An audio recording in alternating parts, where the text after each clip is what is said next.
Ishqiy munosabatingizda o'zgarishlar bo'lishi mumkin. Bir tomonlama his-tuyg'ular tugashi, yangi va jiddiy munosabatlar boshlanishi mumkin.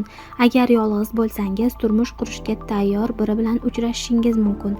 Agar mustahkam munosabatingiz bo'lsa, oila qurishga qaror qilishingiz mumkin. Zararli munosabatlar tugash ehtimoli bor. Sizni yo'qotishni xohlamagan odamlar o'z xatolarini tushuna boshlaydi. Kuchsiz va manman dushmanlaringiz o'z kuchlarini yana yo'qotishadi. Tashqi ko'rinishingizni yaxshilash va sog'lig'ingizni mustahkamlash, vazn tashlash va zararli odatlardan voz kechish uchun qulay vaqt bo'lishi mumkin deb ko'rilmoqda. Pul bilan munosabatingizni biroz yengillashtirishingiz kerak bo'lishi mumkin. Avval kiritgan sarmoyalaringiz natijasini ko'rishingiz, lekin agar kutilganidek bo'lmasa, o'zingizni majburlash o'rniga xavfsiz yo'lni tanlaganingiz ma'qul. Aks holda mavjud boyligingizni ham yo'qotishingiz mumkin. Pulni ishlatish uslubingiz, mol-mulk sotib olishingiz, turmush qurish yoki biznes ochish sababli xarajat qilishingiz mumkin. Hasad, raqobat va janjallarga e'tibor berishingiz kerak. Ba'zan kichkina narsalarda katta xavflar saqlangan bo'lishi mumkin. Bu davrda o'zingizni ortiqcha bosimga solish o'rniga xotirjamlik bilan mustahkam asos yaratishga e'tibor berishingiz kerak. Chunki ular stress va ruhiy zo'riqishlarga sabab bo'lishi mumkin deb ko'rilmoqda.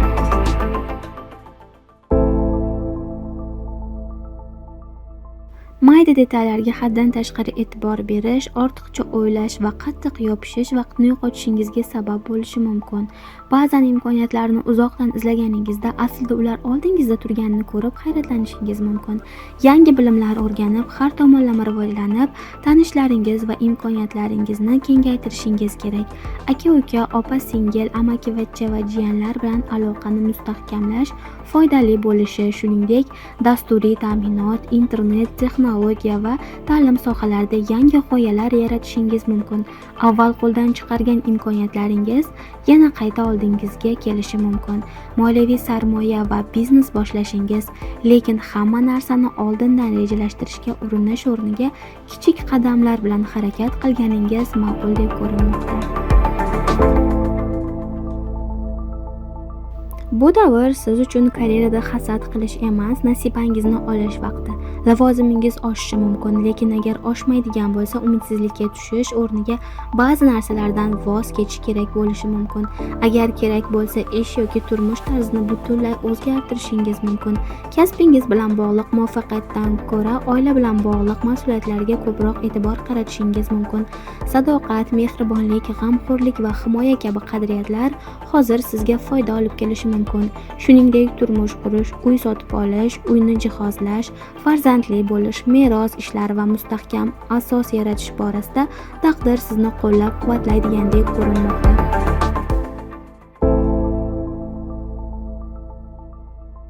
Kelajak haqidagi mayda narsalarga haddan tashqari e'tibor berishingiz mumkin. Bu davrda omadingiz yanada kuchayishi, ammo yangiliklarni qo'lga kiritish uchun ba'zi narsalardan voz kechishni o'rganishingiz kerak bo'ladi. Chin do'stlar kimligi aniq ko'rinishi mumkin. Atrofingizdagi odamlarning kamchiliklarini izlash o'rniga ularni boricha qabul qilganingiz yaxshiroq. Qobiliyatlaringiz va sevimli mashg'ulotlaringizni ishga aylantirishingiz mumkin. Mashhurligingiz ortishi, shuningdek, o'z biznesingizni boshlash imkoniyati ham paydo bo'lishi mumkin. Farzand ko'rish rejalaringiz bo'lsa, buning uchun qo'llab-quvvatlanishingizni his qilishingiz mumkin. Agar hali turmush qurmagan bo'lsangiz, talablaringizga mos keladigan inson hayotingizga kirib kelishi mumkin. Orzu qilgan narsalaringiz uchun javobgarlik olish va harakat qilish vaqti kelgan bo'lishi mumkin deb ko'rilmoqda.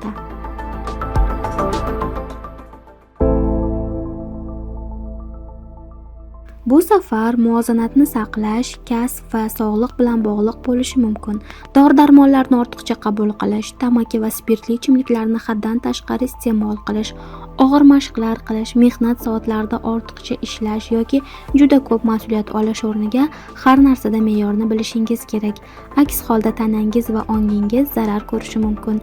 Ish hayotingizda adolatli bo'lishingiz, hech kimning haqqini yemaganingiz ma'qul. San'at yoki ma'naviy faoliyat bilan shug'ullanishingiz mumkin. Shuningdek, nafaqaga chiqishga tayyorgarlik ko'rishingiz ham mumkin.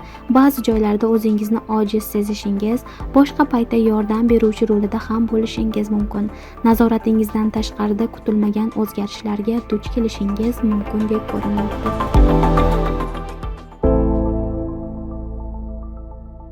Hayotingizning ko'p sohalarida odatdagi tartibingiz endi foyda keltirmayotganligini yoki mukammal emasligini sezishingiz mumkin.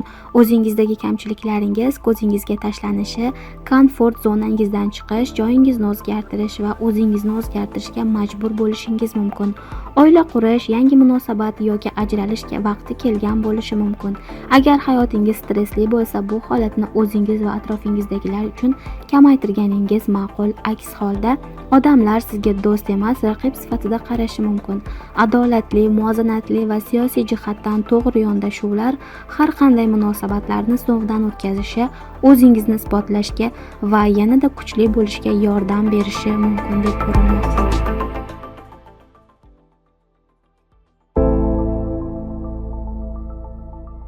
Moliyaviy rejalar har doim kutilganidek bo'lmasligi mumkin. Shuning uchun faqat bitta daromad manbaiga bog'lanib qolmasdan, bir nechta imkoniyatni o'ylab ko'rganingiz ma'qul.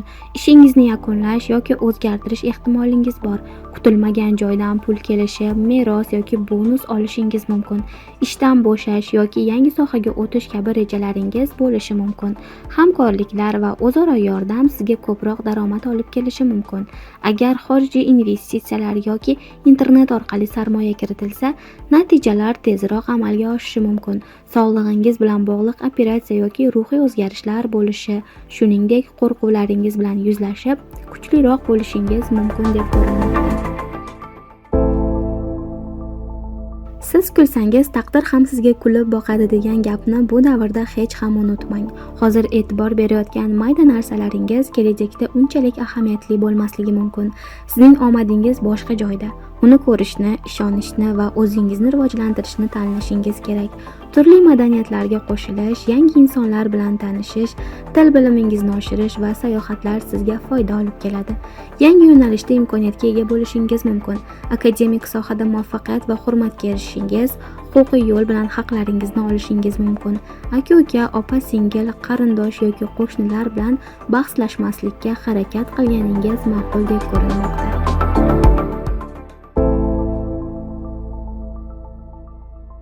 Mukammal oila yoki tartib haqida ko'p o'ylash o'rniga shaxsiy hayotingiz va maqsadlaringizga e'tibor berishingiz kerak bo'lgan davrga kirasiz. Martabangiz o'zgarishi mumkin. Karyerangizda oldingiz ochiq, orzularingizni amalga oshirishingiz va sezgilaringiz bilan muvaffaqiyatni oldindan his qilishingiz mumkin. Ijodiy va ma'naviy loyihalarga qo'l urish ehtimolingiz bor. Ijtimoiy loyihalar va xayriya ishlari sizga omad keltirishi mumkin. Meros yoki sud jarayonlari uzoq cho'zilmay tezroq hal bo'lishi mumkin. Ko'chish, uy sotib olish yoki turmush qurish kabi masalalarda vaziyatni o'z holiga qo'yganingiz ma'qul. Hozir nimani bajara olsangiz, o'zi sizga yaqinlashganiga guvoh bo'lasiz.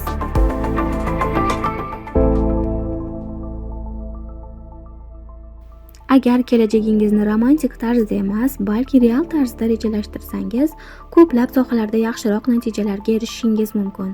Agar guruh ishi, do'stliklar yoki jamoaviy hamkorliklarda kamchiliklaringiz bo'lsa, ularni anglab, to'g'rilashingiz kerak. Yangi soha yoki kompaniyaga o'tish, hatto o'z biznesingizni boshlash uchun jasoratli bo'lganingiz ma'qul. Do'stingiz bilan munosabatingiz muhabbatga aylanishi yoki ish muhitida kimnidir yoqtirib qolib, u bilan uchrashishni boshlashingiz ham mumkin. Biroq faqat his-tuyg'ular bilan harakat qilish noto'g'ri. Agar mantiqiy fikrlamasangiz, munosabatlaringizga zarar yetkazishi mumkin. O'zingizga foydali va o'rgatuvchi sayohatlarga chiqishingiz mumkin. Biroz tartibsizlik va dam olish sizga zarar keltirmaydi. Oy tutilishi bilan murakkab hayotingizda o'zingizga mos tartibni yaratishingiz mumkin. Har bitta narsani juda puxta o'ylash va mukammallikka intilish atrofingizdagilarni sizdan uzoqlashtirishi mumkin. Agar munosabatlaringizda atrofingizdagi insonlarni yo'qotishni istamasangiz, ba'zan ularga yon bosishingiz kerak bo'ladi. Salomatligingizga e'tibor bering, ayniqsa oshqozon, ichaklar, asab tizimi va allergiya kasalliklariga qarshi. Juda qattiq parhez yoki og'ir sport bilan tanangizni charchatmang. Ruhiy va ijobiy mashg'ulotlarga ko'proq vaqt ajratib, o'zingizni rivojlantirishingiz mumkin deb ko'rinmoqda.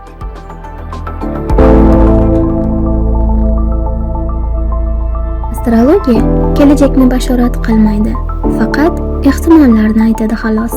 Bu bizga hayotni yaxshiroq tushunishga yordam beradi. Munajjimlik folbinlik emas, bu ilmiy tadqiqot. Hech kim kelajakni oldindan bila olmaydi. Astrologiya haqida yanada ko'proq ma'lumotlar uchun bizni Instagram, Facebook va Telegram sahifalarimizdan yaqindan kuzatib boring.